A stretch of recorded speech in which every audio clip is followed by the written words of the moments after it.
KNON 89.3 FM in Dallas and Fort Worth, the voice of the people. Business owners, tell KNON's listeners about your business. You can put your business or event on KNON. KNON currently has space available to run announcements for you.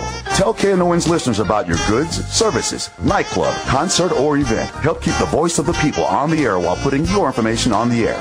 KNON's been named the #1 radio station in Dallas by both the Dallas Observer and D Magazine. Put your business with Dallas's #1 station. Call now for more information at 214-828-9500, extension 227, or extension 233.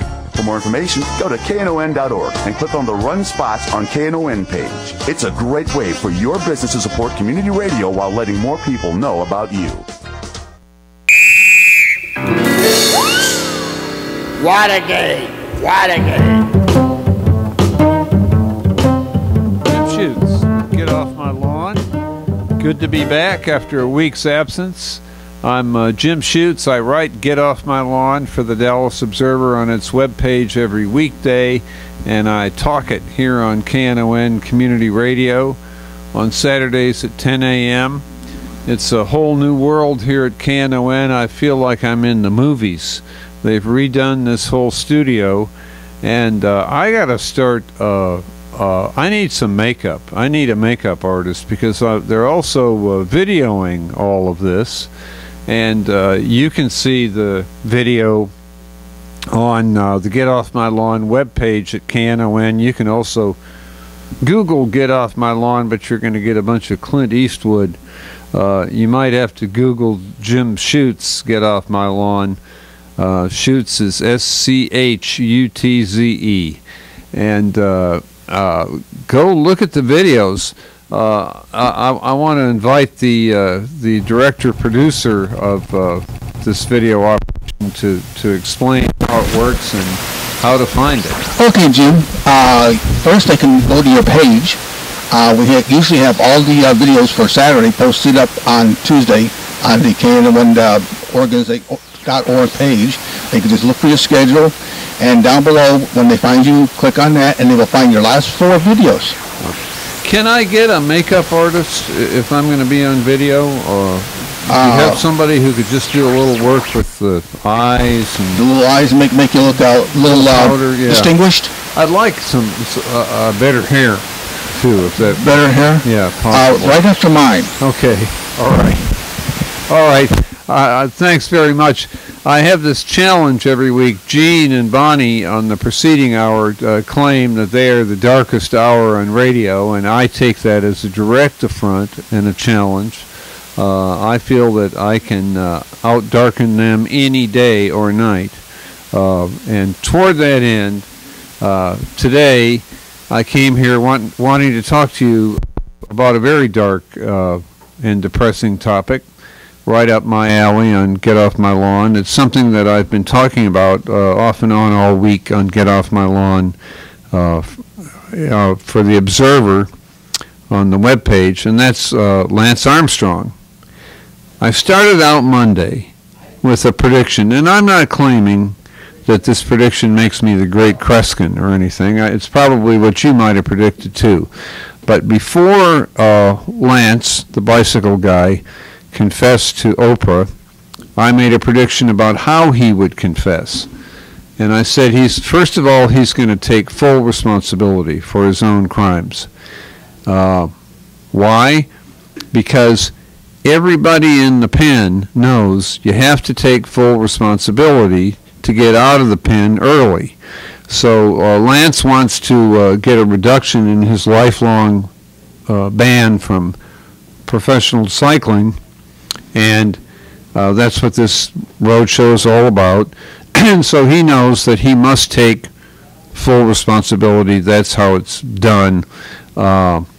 That's every group therapy session in prison, the Grapevine.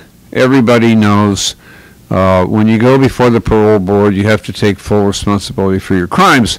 But I said in a piece I wrote Monday, wait. When he's going to take full responsibility, then count on your fingers. Just count the beats. 1, 2, 3. And then you're going to hear but. And that's where the real stuff is going to come out. And Lance is going to take full responsibility, but if you wait those 3 beats and wait until he says, but, then he's going to tell you how he's not responsible for jack. And he didn't do nothing. He's not going to put it exactly that way, but that's going to be the message.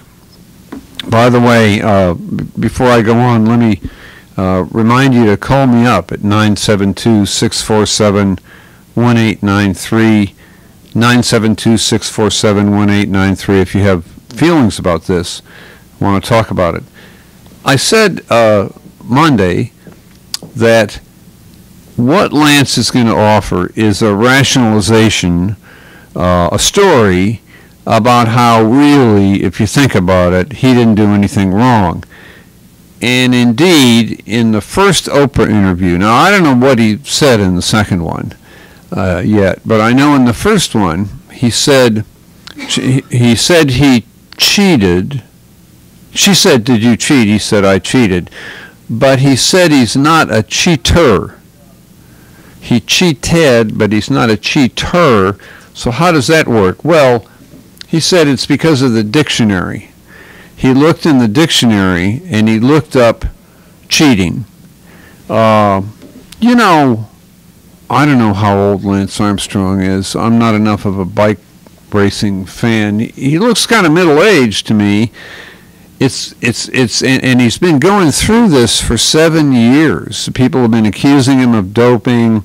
He's been on TV and everywhere in the radio, the newspapers saying it's a lie, he didn't dope. It seems a little late in the game to look up the definition of cheating, but that's his story. He got out the dictionary and he looked up cheating. And he said that cheating, according to the dictionary, is taking an unfair advantage over others. And then he said all the others were doing the same thing. They were doping. So he wasn't really getting up on them. He was staying even. And so it wasn't cheating. So what that would mean, if you're going to stick with Lance, you're going to follow him through this process. Okay, he looked in the dictionary, he looked up cheating, said it was trying to get up, get over on the other guys. He wasn't getting over on them. He was just, so he's not a cheater. So that's the part of Lance's speech where he says, but I didn't do anything. I'm not a cheater. I didn't do anything wrong. In fact, Lance is the victim. All these other people were cheating. And here's poor little Lance from Plano, Texas. He's our hometown boy, this poor kid. He's trying to make it in the world of bicycle racing, and he's surrounded by these cheaters. And they're doing all this blood doping and taking drugs and stuff. And what's he going to do? The poor kid has just got to jump in there and do the same stuff in order to. So really, we shouldn't be. According to this is Lance's story. According to Lance's story, far from condemning Lance, we ought to be sending him flowers. Poor guy, forced to do all this cheating, and it's against his will. He's the victim here. But, and this is how I've found this. I've been a reporter all my life, so I've talked to a criminal or two in my time. There's a certain rhythm to these conversations. I had this same conversation once with a guy who walked in a liquor store and shot the clerk in the face and emptied the drawer. He said, I take full responsibilities for my crime. Then you wait 3 beats. He said, but I was so high, I was doing heroin and cocaine and vodka, and I don't know what I did. And then you wait 3 more beats. He said, but I warned that guy, don't stick your hands under the counter, and he did, and so it was self-defense. And then they backed themselves back out of it. But I was high and stoned that whole week. I don't remember what happened, but I take full responsibility for my crimes. So that's what Lance did. He went through the full dance. I take full responsibility, but I wasn't cheating because they were cheating. but I take full responsibility. So at the end of the interview, he figures he's pretty well covered. I'm interested. I hope you'll call me up. I'm at 972-647-1893. 972-647-1893. Do you see a huge difference between this guy and anybody else who uses drugs to get where they want to be?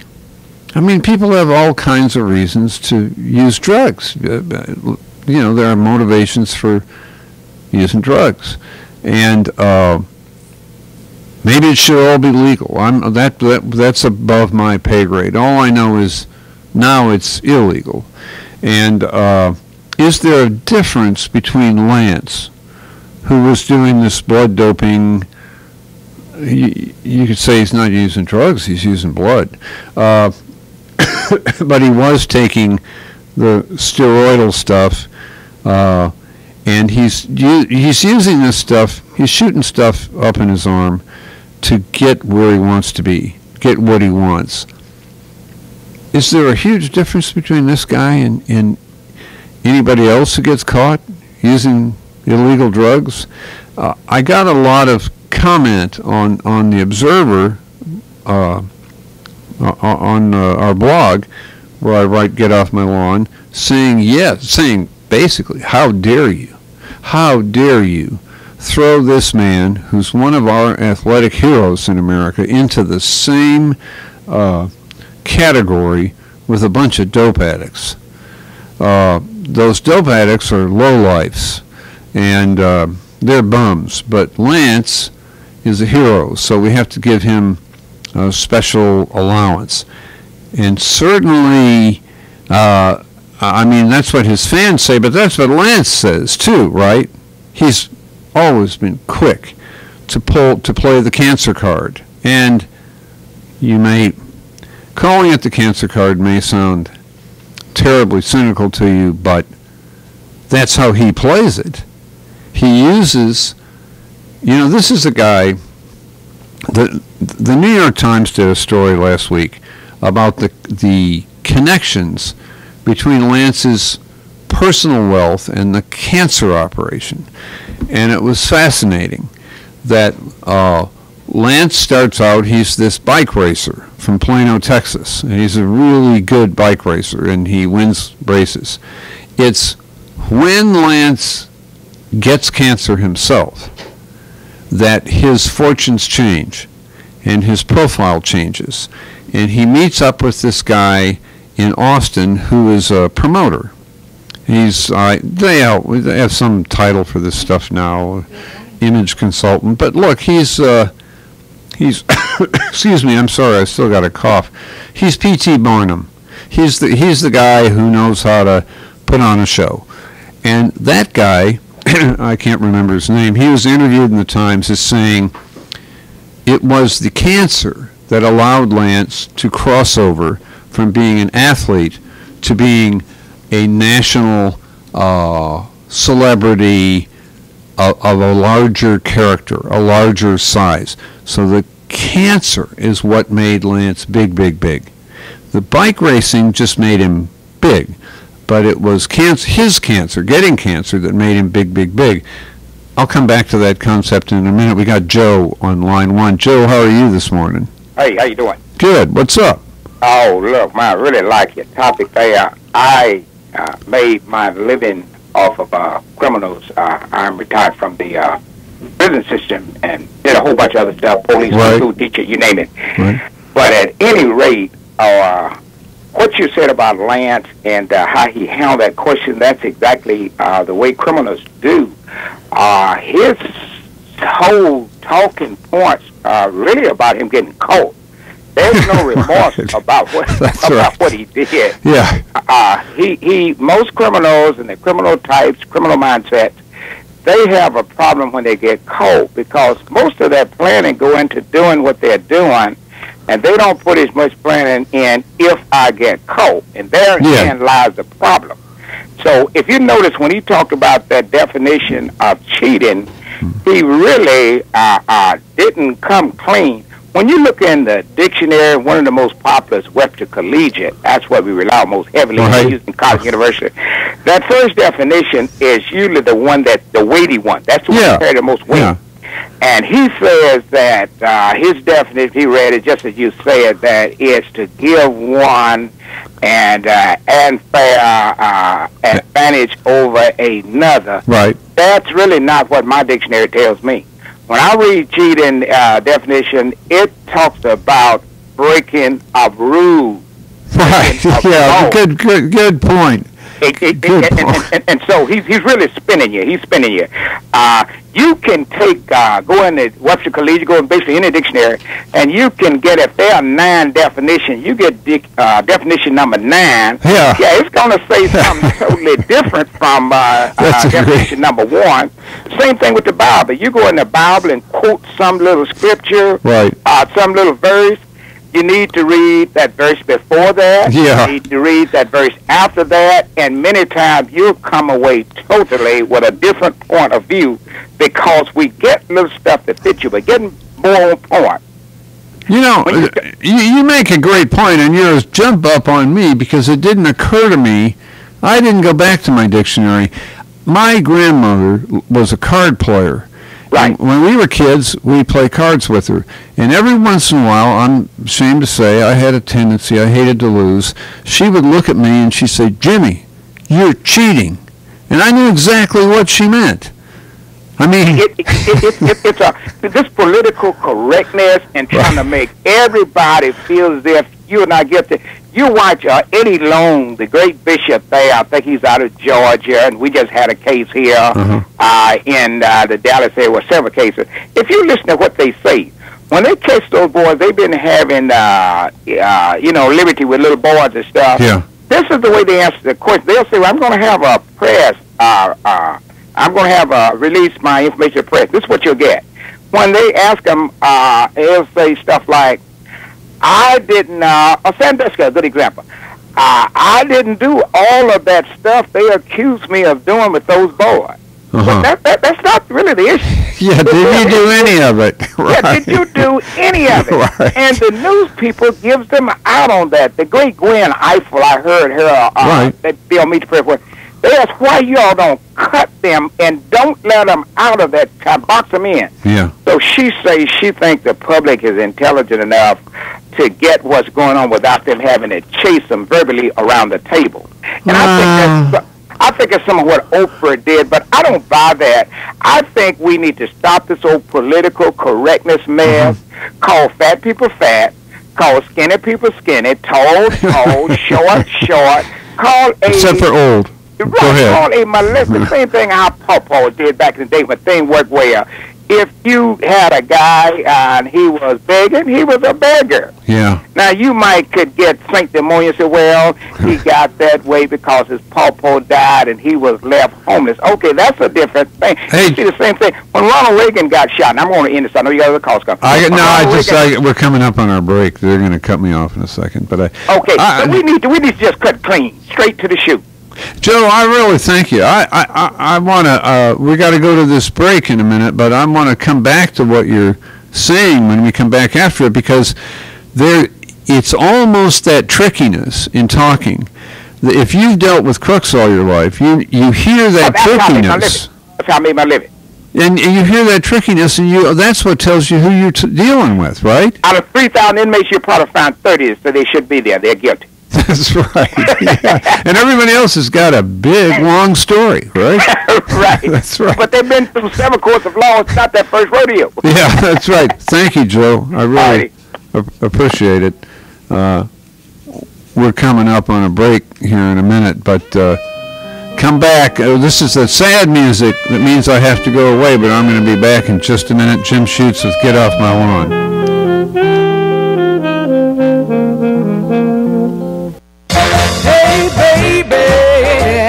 Sunny Bryan's Catering presents the 14th annual KNON Blues Festival on Saturday, January 26th and Sunday, January 27th at Poor David's Pub. Join us for the biggest blues event of the year, starring the Royal Rhythmaires, Bobby Patterson, Blues Boy Bo, the Aaron Burton Band, Andrew Jr. Boy Jones featuring Kerry LaPie, Pete Barbeck and Seven Son, Bonafide Blues, the Deep Ellum Rhythm Kings, the Dallas Blues All-Stars featuring Hash Brown and Mike Morgan, the KNON Blues Review with J-Back, Sonny Boy Mark, Blue Lisa, and Jeff Stone, Big Charles Young, the Drew Lane Band with special guest Sir Loin, and the Super Kings. This is the big one. You never know who's going to show up as a special guest. Don't miss out on this huge blues show.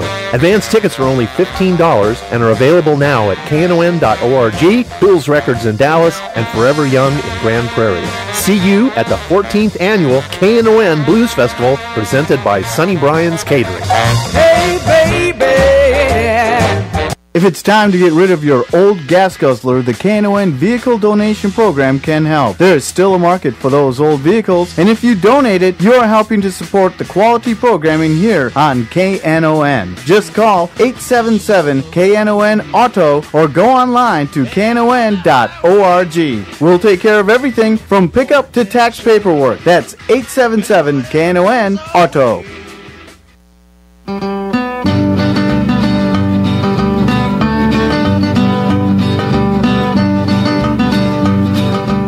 I'm Ranger Rita. And I'm Action Annie. And I'm Rockin' Robin. And we're here to tell you that the Magic Time Warp Show has moved to Monday morning, 7 to 9 a.m. on KNON. Tune in every Monday morning, 7 a.m. for the best 50s music you've ever heard. Right here on KNON, the voice of the people.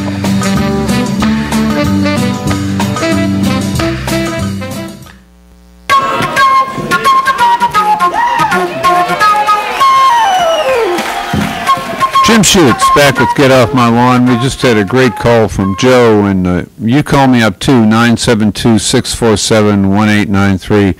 We're talking about Lance Armstrong, 972-647-1893.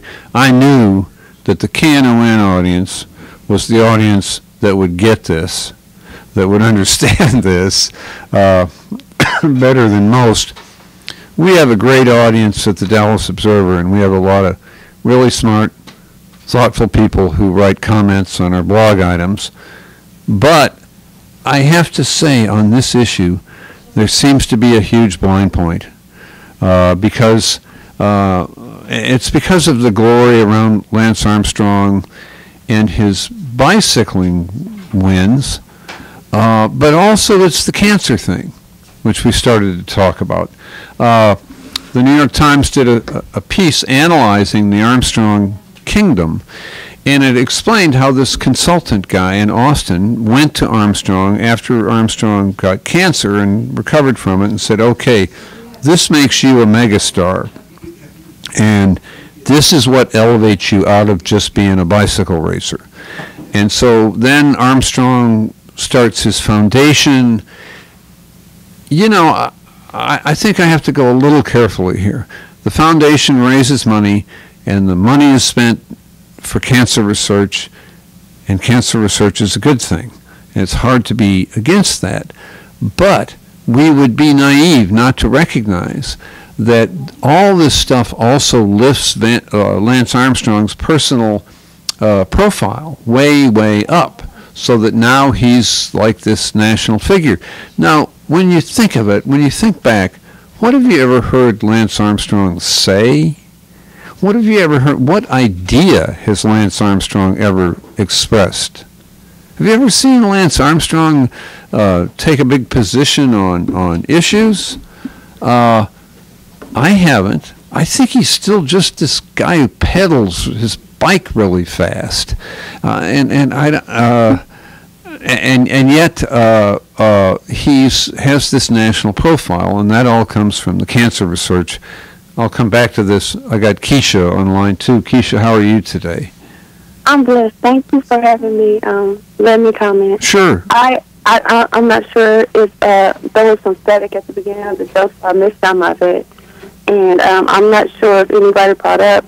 It breaks my heart to see him on television, and it's almost like they're patting him on the back for the deception. But I remember Marion Jones, and she injected herself. She did not run around with the United States Postal Service and sitting there on her body. She didn't inject anybody else. Right. She didn't make other people get transfusions. She wasn't running a mafia. Yeah. So it blows my mind, and I know that, you know, in this country, certain people don't get the same type of things done to them, but for her to go to prison about injecting herself and lying to the feds when they asked her the first time, and you know, it breaks my heart. So I just want to bring that up. Nobody's brought it up. No, it's a very important point, because Lance is getting this big walk from a lot of people. For committing federal crimes. Committing federal crimes in this organized, conspiratorial way. And the other part of his story and the Oprah deal is supposedly that this is, and I don't get how this works, this is some kind of plea bargain where he gets to go back and do it all over again? Right? You know, that's what he says he wants to do. He's doing it. He's fairly open about it because he wants to get back in the money. And back. He sued everybody who told the truth. He sued them in the submission. It's like the mafia. So I just.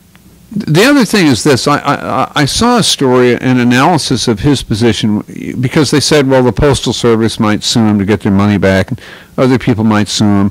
And the story said, lots of luck, because Lance Armstrong's people have been very, very smart about structuring his money so you can't get to it. Mm-hmm. So his money is safe. If you criticize him, your money's not safe. You better watch out. But his money is safe. It is, and I guess he's got a right to do all that. He's got a right to protect his money, but it's just takes my breath away that he gets this kid glove treatment. And I hear you saying the same thing. What's the difference? Why is the take on him, generally speaking, so soft? I don't know. Maybe it's because he lives in Austin. Right.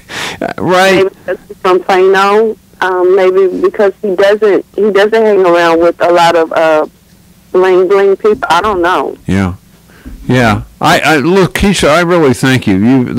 It's a very important point. If you start drawing the parallels to other athletes who've been through this is royal treatment that he's receiving. Thanks for calling. I'm going to go to Michael on line 3. Are you still there? Yes, Jim. Yes. How are you? Good. I'm having a little trouble hearing you. Have you got the radio on in the background? I've got laryngitis, but I have one question. Okay. Turn the radio off. Pardon me? There we go. Okay. I look at the big picture, and I see a great similarity between State Senator Miss Terry Hodge and her situation and this situation. You see a similarity between Terry Hodge and this situation. I'm interested. What's the similarity? Well, income tax evasion for taking a corrupt government bribe that doesn't make a lot of sense. She was charged with income tax evasion for not reporting income derived from a corrupt government bribe. Right. Right. Down here is doing hard time. Right. But Miss Terry Hodge... Oh, I see. You think Terry got a walk? Well, she tattletaleed on downhill. Right. And listen, Michael, thank you. Let me I thank you for calling, and let me go to this point. It's a little bit 5 degrees off from what we've been talking about, but it's worth addressing. Cheaters. Okay. Thanks very much. Don Hill did one thing that I guess we need to take note of, and that is that Don Hill went all the way to the wall, refusing to admit anything. Don Hill didn't cooperate. Don Hill insisted that he was utterly innocent, and Don Hill said that God was on his side, and he said that repeatedly. Others in that case got to a certain point where they saw the handwriting on the wall, and they cooperated, and they did a lot better. And I suspect that Representative Hodge, I have mixed feelings about Representative Hodge's fate. You know, she did do hard time. And I have to admit, I liked both of them. I'm sure on a personal level I still like them. And I think that Terry Hodge had done a whole lot more for her constituents than Don Hill ever did. But personal feelings aside, I suspect that Hodge did a little better because she didn't go quite so hard case all the way to the wall on this thing. Don Hill did. Now, let me come back to Lance Armstrong. Lance Armstrong's going pretty hard case. Lance Armstrong is admitting only as much as somebody has told him he's got to admit to get back in the money. They've given him these little guidelines. You've got to say this, you've got to say that, and obviously Oprah Winfrey knew what those questions were because she went through them like a bullet list. I suspect that Lance Armstrong's lawyers gave Oprah the questions to ask. He's got to say this, he's got to say that in order to satisfy these requirements so we can get back in the money. Beyond that, he admits nothing. And in fact, he says, I'm really innocent. In fact, he says, I'm really the victim here. Everybody else was a cheater. Our first caller was somebody who's dealt with he has a background in law enforcement, and so he's dealt with folks in these situations a lot. And he made a point that we kind of had to hurry over that I'd like to go back to in reference to the Lance story. You know, we talked about how Lance made this, I thought, just bizarre claim, or told this story about how he wondered if he was a cheater, and so he looked up cheat in the dictionary, and according to his definition, he wasn't a cheater. Something about cheating is getting an unfair advantage over other people. He wasn't getting an unfair advantage because everybody else is cheating. The caller pointed out that Lance had to go down to about the third definition in the dictionary to get that one. The first definition of cheating is breaking the rules. So, according to breaking the rules, Lance is a big-time cheater, and it's crazy for him to come up with this other story. So what's the purpose of this other story? Is Lance fooling us? Does Lance tell this story because he thinks, I'm gonna make sure all those people don't really see the truth about me? Maybe. I don't know him personally, but I doubt that. I doubt that's what's really going on in his head. I've just had enough conversations like this with people in this position. The guy Lance really needs to fool.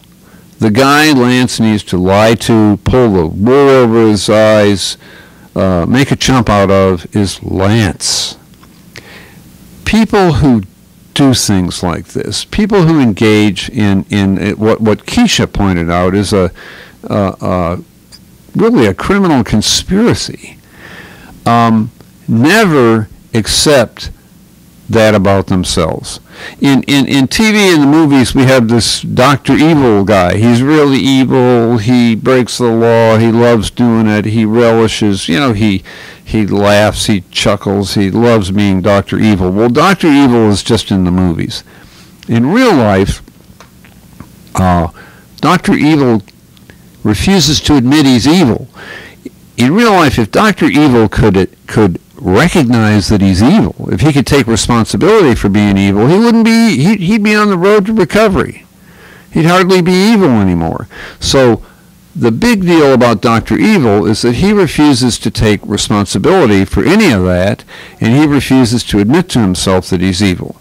And so he's got, how do you do that? If you're Dr. Evil and you do evil stuff, how do you deny it? If you're Lance Armstrong and you've engaged in a decade-long mafia-like conspiracy to break all the rules, to cheat and to lie to everybody, how do you deny that to yourself? And you do it, and this is what's so consistent, and this is what I said Monday in the thing I wrote in the Observer on Unfair Park. The thing that's so consistent in this kind of story is that you lie to yourself with some kind of wacky BS. That's where the first caller, who's dealt with criminals a lot, was kind of saying that he can hear this stuff a block away when people start talking it, and it's true. It's very consistent. This is where the mind cracks, and people start coming up with this stuff that's sort of, well, it's stupid, but it's also kind of loony, about this story about how they didn't do anything. It was I shot the clerk in the face to empty the cash drawer when I went in the store, but it was his fault because I warned him not to put his hands under the counter. He put his hands under the counter, therefore he committed suicide. And I was just, I was just protecting my life when I shot him. That's the kind of stuff you get from people who can't admit to themselves what they've done. And that's what I think this story was from Lance. It was Lance Armstrong utterly unable to admit to himself what he's done or to take real responsibility for it. He's been given this checklist of stuff that he's got to confess to in order to get back in the money. And he wants back there real bad. And for a long time he wasn't going to admit nothing. And he said it was all a lie, and he sued people who accused him of it. Okay, now he sees, I can't get back in the money unless I go down this checklist. So I'm gonna say this stuff they're forcing me to say in order to get back in the money. And I'll say it, but then I've got to tell my wacky story about the dictionary, because I got to remind myself that I'm not guilty of nothing. And I didn't do anything bad, and I'm the victim.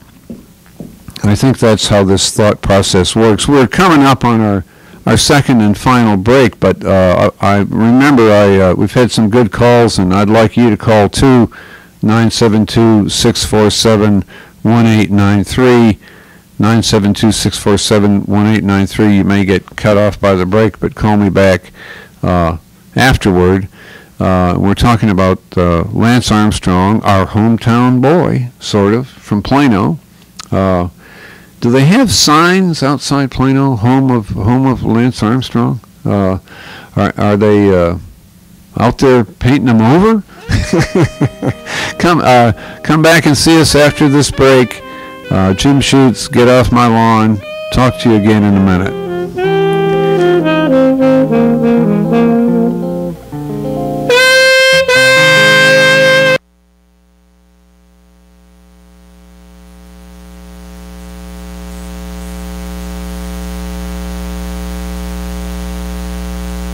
211 Texas, a program of the Texas Health and Human Services Commission, is committed to helping Texas citizens connect with the services they need. Whether by phone or internet, our goal is to present accurate, well-organized, and easy-to-find information from over 60,000 state and local health and human services programs. We have programs ranging from child care to GED instruction, from dental care to food pantries to public utility services. Contact 211 at 211texas.org or dial 211 to connect with the resources you need. If dialing 211 directly doesn't work on your telephone, you can call 877-541-7905 for 211 Texas. Don't let your family go without the help they need. Would you help the world to burn? This is Sunny Boy Mark, and I'd like to take a minute here to tell you about over 60 minutes of great blues listening available now on KNON's Texas Blues Radio Volume 5 Blues CD. This is some great stuff, folks. 15 tracks from the Two Tones, Blues Boy Bo, Betty Whittington, Andrea Dawson, Kirkland James, Sonny Colley, Johnny Red and the Roosters, the Chris Watson Band, the Rough Cut Blues Band, Jeff Stone with Charlie Love, David Millsap, Sir Loin and the Ass Kicking Machine, Michael J. and the Paul Bird Band, and JJ and the Detonators. The 1,000 copies we made are selling fast, and we won't reissue it. Get yours now at Forever Young Records in Grand Prairie, Record Town in Fort Worth, and in Dallas at Bill's Records and Rewind Music. The CD is available as a download at cdbaby.com. All proceeds benefit KNON, sponsored by Forever Young Records. Vinyl copies available at Forever Young Records only. For more info on Texas Blues Radio Volume 5, visit knon.org. Your ears been bending for some blues? Well, feed them the real thing with Texas Blues Radio Volume 5. The 27th Annual Elite News Martin Luther King Jr. Day Parade and Festival is coming this Monday, January 21st on Martin Luther King Jr. Boulevard in sunny South Dallas. The parade goes from Lamar to Fair Park and ends with a festival inside the Tower Building at Fair Park. KNON will be in the parade and at the festival. The annual Elite News Martin Luther King Jr. Day Parade and Festival, the People's Parade, is a 27-year-old historical community celebration founded on tradition, heritage, and commitment. The voice of the people, KNON 89.3 FM in the People's Parade, the 27th Annual Elite News Martin Luther King Jr. Day Parade, 10 a.m. this Monday morning on Martin Luther King Jr. Boulevard in Dallas. Without the work of Martin Luther King Jr., a station like KNON would not have been possible. The voice of the people celebrates Dr. King's legacy. Hey, babes, take one. Jim Schutze back with the final segment of Get Off My Lawn for this Saturday. We've been talking about Lance Armstrong of Plano, Texas, now of Austin, and what he's gone through and what all of that means, the Oprah interviews. Before I come back, and I also been had some great calls, so I want to remind you to call me up at 972-647-1893, 972-647-1893, and share your feelings about it. Before I go back to Lance, I want to remind you that KNON will be in the Martin Luther King Day Parade this Monday, starting at 10 a.m. on Martin Luther King Jr. Boulevard in Dallas. You can look for us in the vehicle donated by Fiesta Limousine and the KNON volunteer crew fleet. We will be broadcasting live. It's your community radio station, KNON 89.3, the voice of the people in the People's Parade this Monday on Martin Luther King Jr. Boulevard in South Dallas between Lamar and Fair Park. This is the second largest MLK Day Parade in the nation. KNON thanks Fiesta Limousine and the Elite News for supporting us in this year's parade. Back to Lance and what all of this means. And this is something that I've been talking about on Get Off My Lawn, the feature that I write every weekday for the Dallas Observer webpage. And talking about it here, and one of the responses I do get from people in talking about Lance is, who cares? Get off it, Schutze. Why do you this guy's some bike rider, and maybe he's a bum. So what? Now, Gene Lance and Bonnie Mathias on the preceding hour always claim that they're the darkest hour on radio, and I admit it that stirs the competitive juices in me, and I think I can do darker than that. And so here we are trying, I guess, talking about Lance Armstrong, and there is the question of who cares. Well, I care. I mean, come on, we all care. However it happened, this guy is an enormous national, international icon. And I said earlier in the program I wanted to talk about what's the relationship between Lance and anybody else who uses illegal substances. to get where he wants to get. Lance is an athletic hero. Lance's narrative that he's built his big name on is the athletic hero who beat cancer, and he's good looking, and he used to be married to a famous singer who's good looking, and he's kind of one of these shiny celebrities that we put up over our culture as almost like Greek gods, people to emulate. And so what is the real takeaway that Lance is selling for kids? I don't want to put it all on kids. For all of us, what are we supposed to take from his career?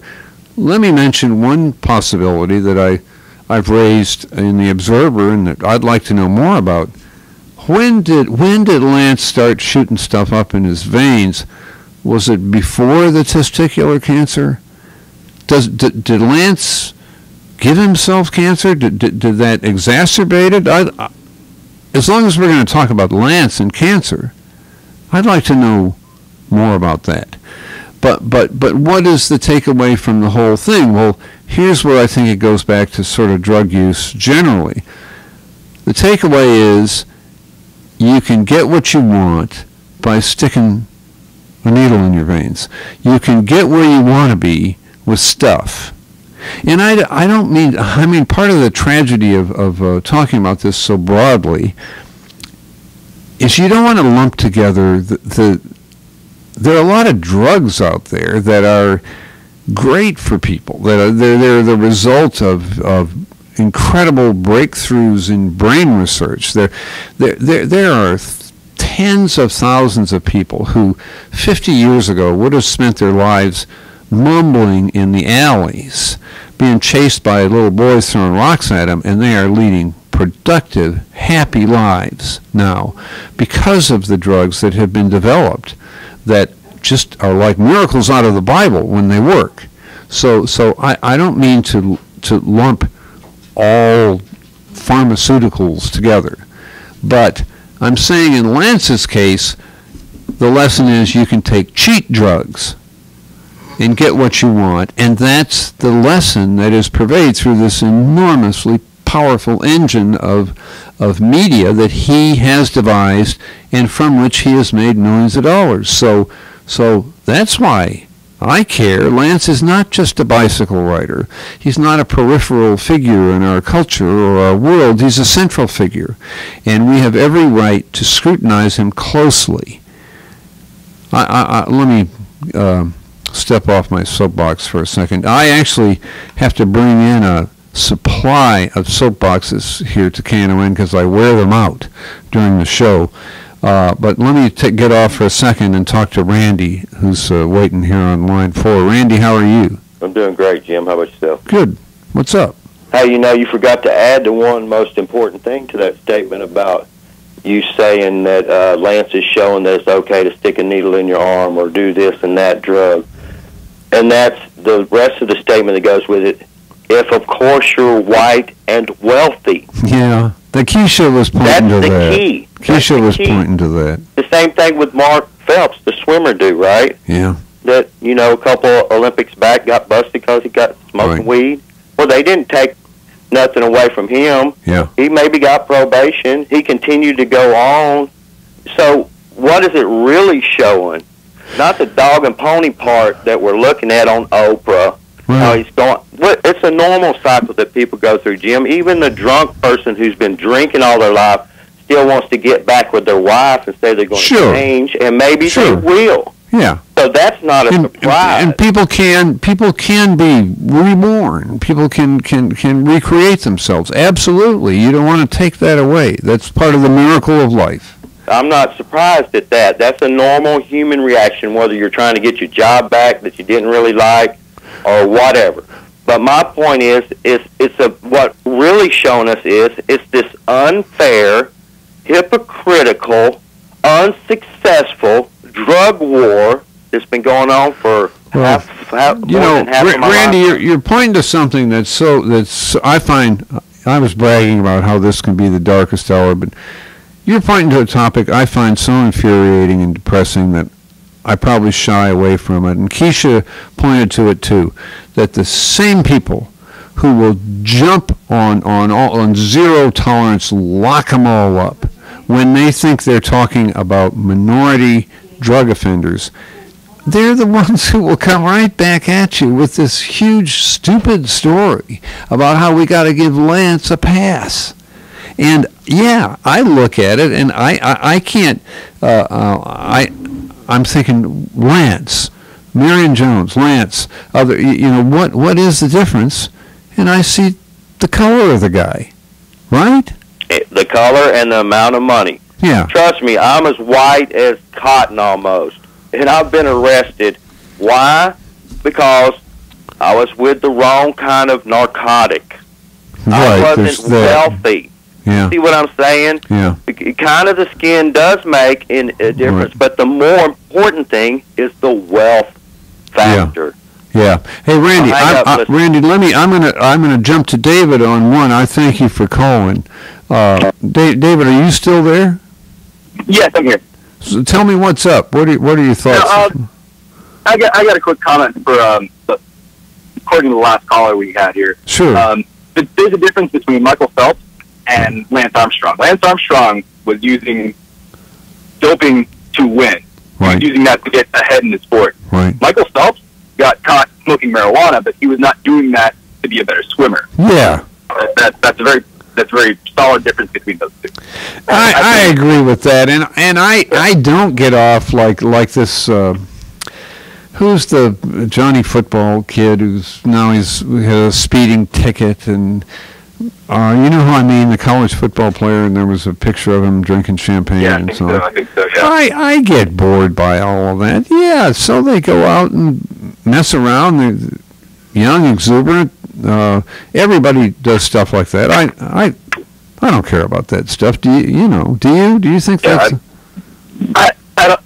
Well, when you're an athlete at that level, you do become a role model, and if you get to that point, then you have to become an example. You're not a private citizen anymore. That's one issue with that. Yes. Also, one last thing is I've forgotten what that last thing was, but yeah, thank you. That's okay, David. Thanks for calling. And I think David makes a important distinction, and we in the media, we can take that thing about, well, you're in the public eye, so you're a public figure, so we have a right to know everything about you. That can become a huge excuse for all kinds of just absolutely intolerable, unforgivable behavior on our part. I mean, so you're a public figure. That doesn't mean we have a right to bring our knife and fork and our napkin over to your house and eat you. I mean, people still have some, there's a wall somewhere, and people, even who are public figures, have a right to some privacy. The thing about Lance that pushes it way out there harder is the marketing of Lance, the cancer survivor / savior, and the really just blatant use of that to promote his economic kingdom and to protect him against these charges. My wife, who's survived cancer, told me that she always believed Lance because she saw him on TV once, and he said, after everything I've been through with cancer, do you honestly believe that I would put anything in my veins? And my wife heard him say that, and she said, he's right. That can't be a lie. He's telling the truth. Well, guess what? It was a lie. And I think we all know that human beings have feet of clay, and we've all been disappointed in each other and in ourselves and blah, blah, blah in the past. But this, to me, goes way beyond that. This is the most cynical kind of marketing ploy trick where the guy really admits nothing. He gets this waltz from Oprah. I like Oprah. I respect Oprah. I don't want, I'm not going to vote for Oprah for prosecutor anytime soon. I don't think that's her best role. I think she asked a bunch of questions that she was programmed to ask, and that's all she did. And she didn't press on. An earlier caller asked about it. It was referring to another TV host, Gwen Ifill, on national public television, and accused her of the same thing, not pressing on. Well, okay, TV is not court. You don't get a lot of pressing on from TV these days. I think you did back in the days when you had more grumpy old people on TV, and now everybody on TV is just younger, better looking, and sweeter, and you don't get a lot of that. I guess it must not sell. But we shouldn't count on TV to be our court system anyway. And in the end, we have to count on ourselves. And I know that's what you do, and that's what I do. And I know we sit here and we look at all of this, and even though I work in media, I'm like you. I look at all this stuff and I say, okay, this is some deal between the media people and Lance Armstrong to do some kind of stuff, but I'm going to make my own, I'm going to come to my own opinion of this. I'm going to figure out for myself what's going on. That's the great thing about America and Americans. And it has been since the 18th century, since de Tocqueville. The people have always said Americans are the show-me country. Americans are skeptical. Americans do not take what political figures tell them to believe. They don't accept that. And they don't take what the media tell them to believe. And they never have. It's these observers who came to our country early on said, wow, this is a tough house. This is a tough audience. This is a country that doesn't accept voices of authority without weighing those voices themselves. And I'm sure that's the spirit in which we've all watched this Lance Armstrong thing unfold. I have a terrible feeling that it ain't over. We're going to hear more from this guy because he's not back in the money yet, and he's not going to stop till he gets there. But I trust that we are all viewing it with great skepticism and coming to our own judgments about it. The stuff about the hypocrisy between how Lance Armstrong is treated and the racial element and the hypocrisy about drugs is just heartbreaking to me. It's also crazy. And you hear this crazy stuff, and I get it in the comments when I write about this at the Observer. You get this crazy, wacky stuff about how Lance is really not a cheater and not a lawbreaker because he's Lance. Somewhere in all of that we'll sort it out, and I guess in the end maybe this sort of drama is good for us because it gives us a chance to sort it out. And there you have it. And as I say, I don't think it's over yet. Remember that KNON is going to be in the Martin Luther King Day Parade this Monday at 10 a.m. Martin Luther King Jr. Boulevard. KNON will be there with the KNON Volunteer Crew Fleet, broadcasting live. Your community radio station, KNON 89.3 FM, Voice of the People in the People's Parade this Monday morning on Martin Luther King Jr. Boulevard in South Dallas between Lamar and Fair Park. This is Jim Schutze saying goodbye from Get Off My Lawn, and we will see you here next Saturday at 10 a.m.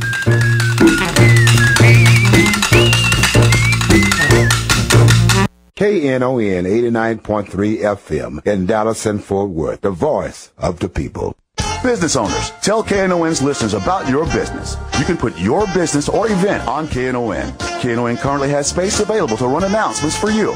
Tell KNON's listeners about your goods, services, nightclub, concert, or event. Help keep the voice of the people on the air while putting your information on the air. KNON's been named the #1 radio station in Dallas by both the Dallas Observer and D Magazine. Put your business with Dallas's #1 station. Call now for more information at 214-828-9500, extension 227, or extension 233. For more information, go to KNON.org and click on the Run Spots on KNON page. It's a great way for your business to support community radio while letting more people know about you.